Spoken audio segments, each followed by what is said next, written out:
Bonjour mesdames, bonjour messieurs, bienvenue dans cette émission sportive consacrée à la Coupe du Monde Qatar 2022. Aujourd'hui, nous allons peindre un tableau sur les 8 stades qui ont été retenus pour cette édition 2022 de la Coupe du Monde. Vous le savez, c'est du lourd.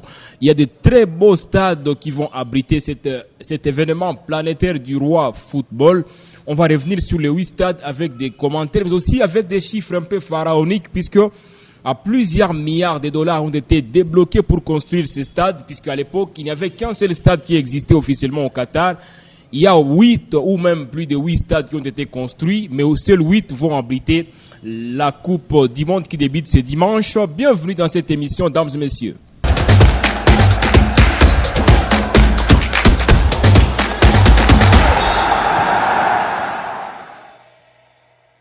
Et sur ce plateau, je suis avec Jacques Kianga, journaliste sportif basé en RDC. Bonjour Jacques.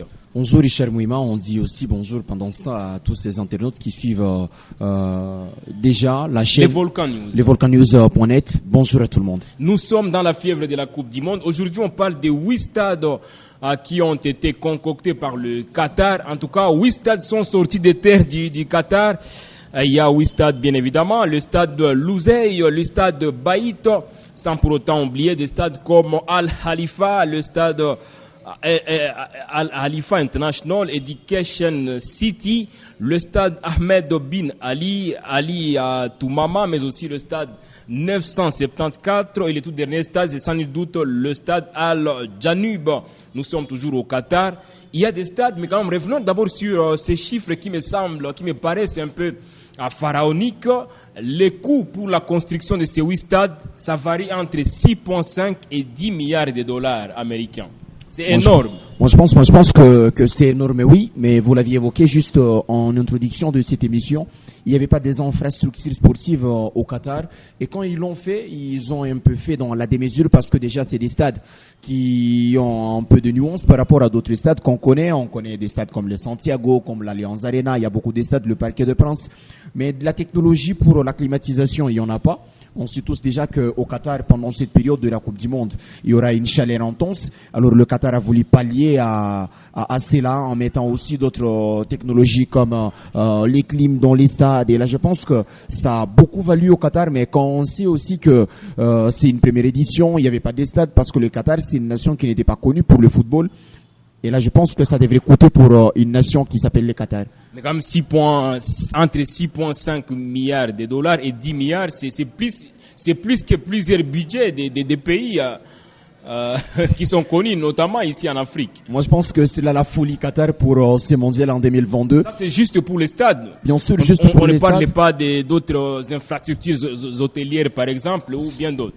Pour les stades seulement, vous avez évoqué 6 milliards, mais si on devait aller plus de 6 milliards, c'est entre 6,5 et 10 milliards de dollars. Si on devait aller, bien sûr, dans le budget qui a fait à ce que nous puissions assister à cette Coupe du Monde, hôtel, transport et tout ça, on est en train de varier entre le 220 milliards.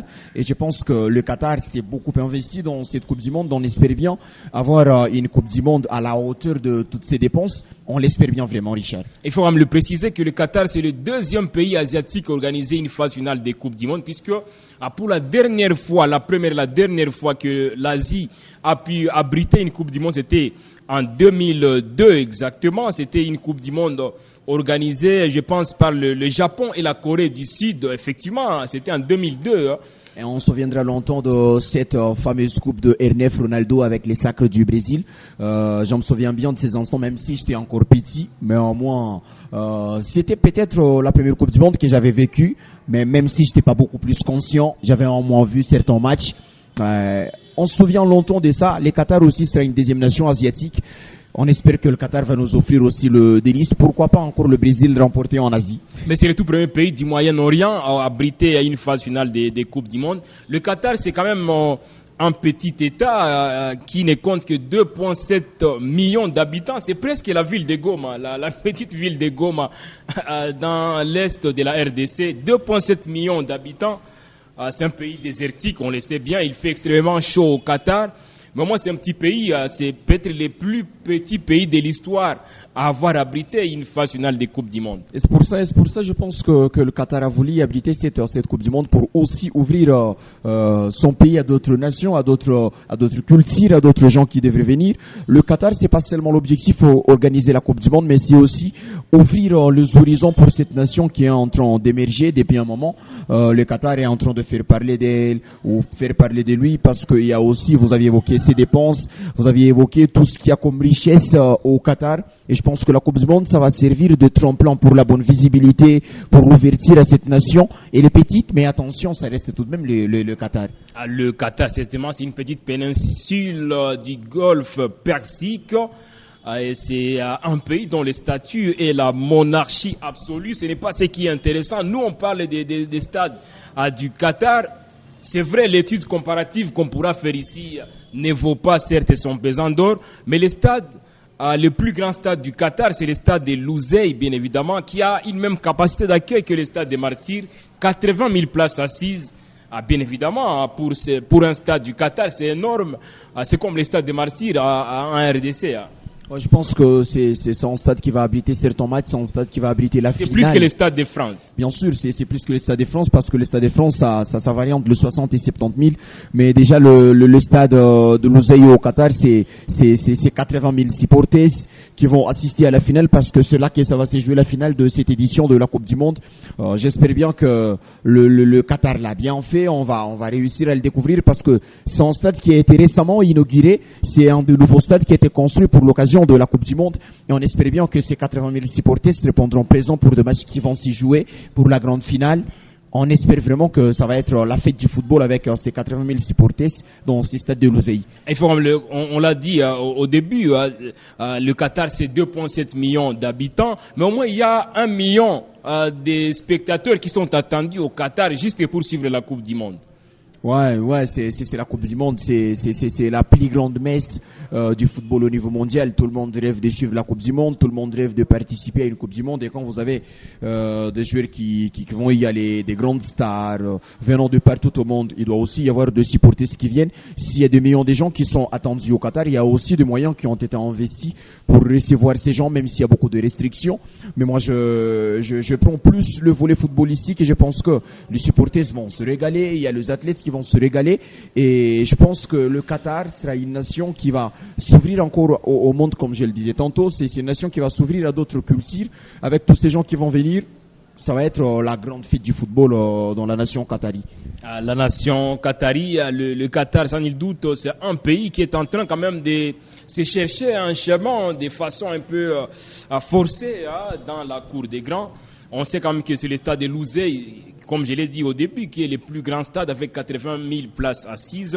Le deuxième plus grand stade du Qatar, c'est le stade de Baït qui se situe bien évidemment à Al-Shaour. Al-Shaour, c'est l'une des villes du Qatar. D'ailleurs, c'est la plus petite ville du Qatar pour cette Coupe du Monde qui ne compte que 80 000 habitants.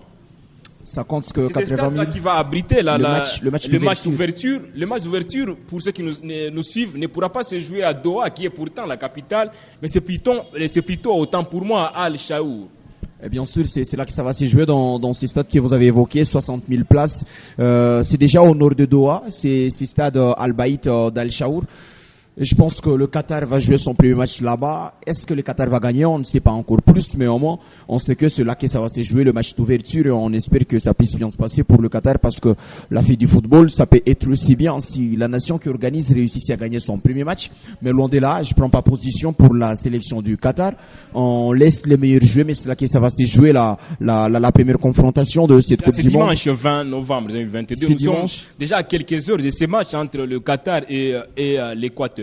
Tout ce que j'espère, c'est deux pays qui se valent presque.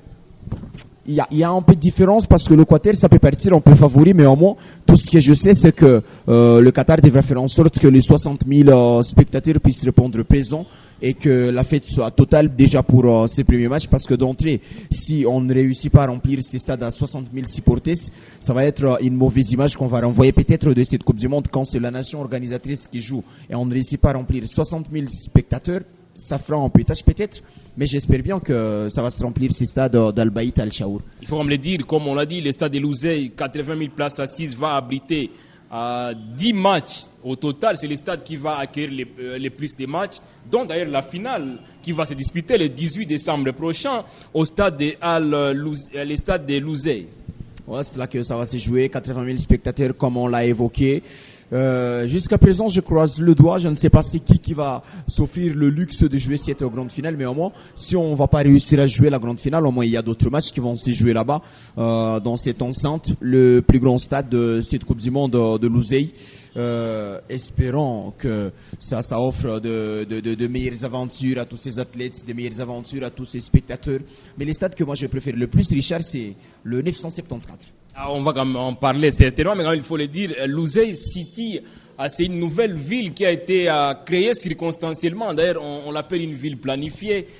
Juste pour la Coupe du Monde, on a créé pratiquement une ville, Louzé City, dont d'ailleurs les habitants sont estimés à 450 000. Les Qataris sont dans leur Coupe du Monde. Ils sont dans leur Coupe du Monde, mais moi je pense que quand vous avez 80 000 spectateurs, vous avez 400 000 habitants, c'est que c'est un quart qui se déplacera pour aller suivre le match dans ce stade. C'est un peu rigolo. En plus, les visiteurs. C'est un peu marrant avec parce que tout le monde sera au stade. Cette anecdote, c'est presque la grande partie de la population. Donc, toute la population peut aller au stade et ne pourra même pas remplir les stades. Non, moi je pense que ça va bien se passer parce que 400 000, ça va rester au moins 320 000. Richard, c'est pas toute la population. Non, mais quand même, on parle de 450 000. C'est un stade qui a une capacité de 80 000. C'est pas la même chose. C'est là que moi j'ai envie, il y aura 300 000 qui resteront à la maison, 350 000, mais quand vous avez les un quart de la population qui peut se déplacer au stade, c'est un peu grave, c'est rigolo, c'est marrant, mais c'est ça aussi la magie de ce mondial au Qatar. Les Qatar, bien évidemment. Il y a d'autres stades quand même dont on pourra revenir comme sur la capacité. Sur le stade Education City qui a 80 000 places assises, de même que le stade Ahmed bin Ali, 40 000 places assises également, sans pour autant oublier le stade Al-Toumama à 40 000 places assises, de même que le stade 974 ou le stade Al-Janub également, 40 000 places assises. Et vous avez évoqué mon crash, mon coup de cœur pour ce mondial, les 974. Quand vous avez un stade qui peut être démonté après l'événement, un stade qui a été inauguré le 30 novembre 2021, pour juste cette Coupe du Monde. On peut les démonter, certainement, parce que ça prend de l'espace. C'est là que moi j'ai envie. C'est là que moi j'ai envie. Est-ce que c'est pour l'espace qu'on l'a fait? Est-ce que c'est révolutionner ces infrastructures en termes au football? Mais déjà, c'est un stade qui va accueillir 6 matchs pour cette édition de la Coupe du Monde. Le téléspectateur, ils peuvent aussi le comprendre. C'est un stade qui peut être démonté et être utilisable dans une autre nation. C'est pas rien. Et c'est là que moi j'ai envie. Le Qatar s'est vraiment préparé pour ce mondial. Ils vont nous égayer. Ils vont nous en mettre en plan la vue. Le 974, c'est mon stade préféré pour ce mondial, Richard. En dehors de ça, comme il y a de très belles pelouses, surtout pour les 8 stades, j'ai quand même suivi les premières impressions des nations qui sont sur place déjà, des joueurs qui ont pu évoluer dans des meilleurs stades au niveau mondial, à qui courbent les chines devant la qualité des différentes pelouses. J'ai suivi les Français intervenir sur ça. Ils disent que c'est une meilleure pelouse et c'est une bonne chose déjà.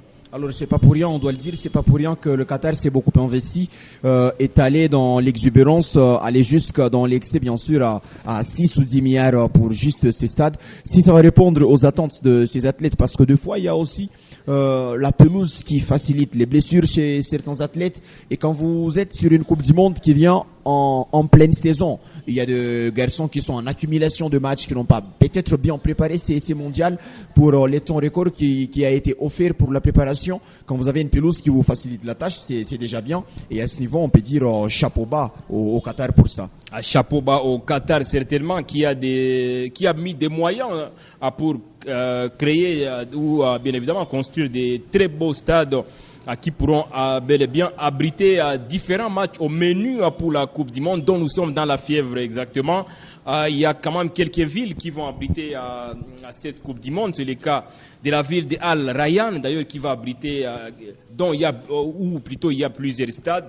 Al Rayyan, c'est au moins 589 000 habitants. La ville de Doha qui est la capitale d'ailleurs, 587 055 habitants. On a parlé de la ville de Louzé City qui est une ville planifiée, 450 000 habitants environ. La ville de Al-Wakra à 141 000 habitants, sans pour autant oublier la plus petite des villes parmi toutes les villes évoquées, c'est Al Shaour, 90 000 habitants, juste pour cette ville, c'est la plus petite des villes. Mais quand précisons que pour le Qatar, il y a seulement 5 sites qui ont été retenus pour les 8 stades. Ça ne répond pas aux normes puisque les exigences de la FIFA, en tout cas, font état au moins de 12 sites. On a toléré les Qatar, puisque quand même il faut 5 sites. La raison est simple, c'est un petit pays. C'est un petit pays, c'est un risque qui a été pris. Bon, je peux comprendre peut-être le scandale qui est à côté à cause de toutes ces histoires, parce que quand vous devez bafouer les règles pour faciliter juste parce qu'elles sont un petit pays, ça va, on peut laisser passer. Et déjà, en grand détail, c'est que ces stades, ils n'ont pas beaucoup plus de distance, comme vous l'aviez évoqué, la nation qui est un peu petite. Les stades qui ont une petite différence, c'est pour 5 kilomètres. Genre, vous êtes ici, vous avez un stade qui est à 100 km de vous. Ça peut faciliter cette fluidité pour le transport de ceux-là qui seront au Qatar pour aller suivre des matchs. C'est plutôt 50 km pour la distance la plus longue. La plus longue, bien sûr. 50 km entre tous les stades. C'est pas également très loin. C'est ça que moi j'en dis, ça va faciliter le transport pour ceux-là qui sont en train de venir suivre deux matchs. Vous n'aurez pas beaucoup plus à vous déplacer, éviter peut-être le fatigue pour certains, pour les autres. Mais moi je pense que déjà on ne doit pas rester sur ça ne respectait pas les normes FIFA. Essayons juste de rentrer dans la fièvre du football. La FIFA a plutôt toléré, puisque c'est une petite ville, comme on ne pourra pas être exigeant. Que lorsqu'on a été par exemple au Brésil, on sait qu'au Brésil, le Brésil c'est un pays dont la vasteté n'est plus à déterminer. Alors dans ce cas, je vais juste demander que nous restions dans le contexte football, espérons que le Qatar va nous offrir avec ses infrastructures la meilleure des Coupes du Monde, si pas la meilleure, au moins une des meilleures Coupes du Monde. C'est tout ce que moi j'attends du Qatar, c'est tout ce que moi j'attends de toutes ces infrastructures sportives et je pense que le Qatar va le faire. Pour la succession de la France, ça commence déjà le dimanche et c'est le Qatar qui va lancer les go dans sa propre Coupe du Monde. Les tout derniers chapitres, c'est par rapport à la fameuse climatisation des stades, parce qu'on sait comme le Qatar, comme on l'a évoqué, c'est un pays désertique où il fait extrêmement chaud. Le Qatar, ça va même au-delà des 40 degrés Celsius. Il fait vraiment très chaud au Qatar, même si pour cette période, quand même, le climat ne sera pas très dur, surtout pour ceux qui ne sont pas du Qatar.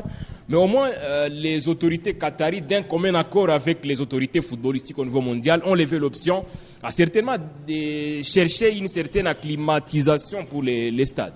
Et je pense que ça va aider. C'est très critiqué, hein. C'est très critiqué pour les écologistes. Oui, ça va faire beaucoup plus débat dans ce monde où, bien sûr, la climatisation, c'est un des enjeux aussi majeurs avec tout ce que nous vivons actuellement. Mais pour certains athlètes, ils sont en train de louer cela. Je prends un exemple, le capitaine de la sélection marocaine, Saïs Romain. Après le match hier face à la sélection de Géorgie, si je ne m'abuse. Match gagné par 3-0. Bien sûr. Il a évoqué Saïs Romain et a dit qu'on est en train de se préparer ici parce qu'on sait que là-bas, ce sera un peu chaud. Mais au moins, il y aura cette acclimatation ou l'acclimatisation qu'il y aura dans les stades et qui va essayer un peu de faciliter. Si le capitaine de la sélection marocaine va dans ces sens, je pense que ça va aider pour certains. Même si ça va faire un peu mouche pour d'autres qui aiment bien protéger l'environnement, qui aiment bien beaucoup plus de choses. Et c'est là que moi j'en dis souvent, il y a toujours eu beaucoup de choses à dire dans chaque organisation. Et pour ça, il y a beaucoup de choses peut-être à boire et à manger, des choses à critiquer. Mais qu'on reste dans le contexte football, parce que c'est tout ce qui doit nous caractériser beaucoup plus, ne pas chercher tout ce qui ne va pas seulement pour le Qatar. Je pense que c'est tout ce que moi je vais bien prendre. Mais au moins, ça fait polémique chez certains, chez les autres peut-être ça peut passer. Mais en gros, restons dans le contexte mondial. Espérons que ça va être de super matchs qu'on aura à suivre le 64 de ces mondiales qataris. On va suivre des super matchs dans de très belles infrastructures sportives. Dames et messieurs, on est à la fin de cette émission qui était consacrée entièrement aux 8 stades retenus pour la Coupe du Monde Qatar 2022. Vous le savez, c'est un événement qui est très imminent. C'était vraiment attendu. C'est surtout presque inédit puisque pour la première fois de l'histoire, un pays du Moyen-Orient va abriter une Coupe du Monde. C'est vrai, il y a beaucoup à dire, Jacques. Il y a eu des morts dans des chantiers, les conditions n'étaient pas un peu favorables, il y a eu beaucoup de critiques. Mais on sait que les critiques également sont peut-être fondées. Mais puisque le Qatar n'est pas une puissance, forcément, c'est toutes les puissances qui s'abattent sur ces petits pays pour essayer un peu de faire des critiques. Mais aucune Coupe du Monde, aucune infrastructure n'a été construite quand même sans qu'il n'y ait mort d'homme. Même Il si y au en Qatar, a. quand même, on est allé au-delà, mais au moins, il y a toujours des pertes en vies humaines. On est allé au-delà, oui, il y a déjà des organisations internationales qui sont en train d'indexer un peu le Qatar, mais moi je l'ai dit ici, je ne viendrai pas aussi comme quelqu'un d'une organisation internationale, je reste beaucoup plus dans le football. De critiques, ça existe dans chaque organisation, vous l'aviez évoqué, dans des constructions des stades, il y a toujours eu ces genres d'accidents, ça peut arriver, il y a des conditions qui n'étaient pas réunies, ça aussi, ça peut arriver. On les déplore certainement. Bien sûr, on doit le déplorer, mais on doit aussi rester dans l'aspect fait du football que je suis en train d'évoquer toujours à chaque moment dans cette production. Et j'espère bien que, vous l'aviez dit, on était presque à la fin de cette émission. Je vais juste demander à tout le monde de suivre la Coupe du Monde. Pour ceux-là qui sont férus du football, pour ceux-là qui n'aiment pas aussi le foot, ils peuvent venir suivre parce que le foot, ça réunit, ça rassemble. Et c'est tout ça qu'on devrait prendre. Le football, c'est aussi l'unification, le rassemblement. Et je pense que l'unité, c'est là qu'on doit prôner avec le football, mais pas rester beaucoup trop dans les polémiques. On est à la fin de cette émission. Mesdames et messieurs, grand a été notre plaisir d'accueillir sur ce plateau spécial Coupe du Monde Jacques Kianga. Merci. C'est aussi une fierté, une satisfaction être invité dans cette émission. Merci beaucoup à tous qui nous ont suivis. Aussi, merci à les Volcan News. Merci aussi à vous, Richard Mouima. On pourra se retrouver très prochainement, surtout que nous sommes dans un moment où il faut parler de la Coupe du Monde. Merci beaucoup. Surtout, abonnez-vous massivement à cette chaîne en cliquant sur s'abonner. Ouvrez également la cloche de notification pour être au parfum des informations de première main. À très bientôt. Salut.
Participation